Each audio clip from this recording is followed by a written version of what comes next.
அதான் புளியோதரை மிக்ஸ் எப்படி செய்யணும்னா, புளியை ஊற வச்சுக்கணும்.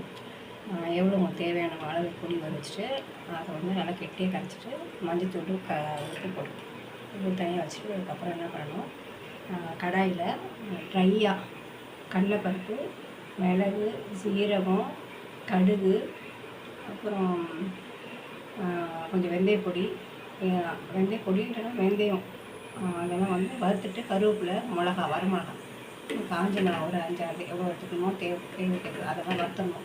ட்ரையாக வறுத்துட்டு, அப்புறம் என்ன பண்ணோம், நைஸாக அரைச்சி வச்சுக்கணும். ஃபைன் பவுடராக அரைச்சி வச்சுட்டு, அதுக்கப்புறம் என்ன பண்ணோம், இதை வந்து எண்ணெயை ஊற்றிக்கணும். எண்ணெய் ஊற்றிட்டு கடாயில் ஒரு 4 ஸ்பூன் எண்ணெயோ இல்லை ஒரு கரண்டி எண்ணெய் ஊற்றிட்டு, கடுகு போட்டு, கடலைப்பருப்பு போட்டு, கருவேப்பிலை, வரமிளகா போட்டுட்டு, அதுக்கப்புறமா என்ன பண்ணணும், இந்த புளியை கரைச்சி ஊற்றிட்டு, அதுக்கப்புறம் நான் ஃபைன் பவுடரை அரைச்சி வச்சுருக்கோம், அதை அப்படி போட்டு கொதிக்க வச்சு புளியோதரை பவுடர் ரெடி ஆகிடுச்சு.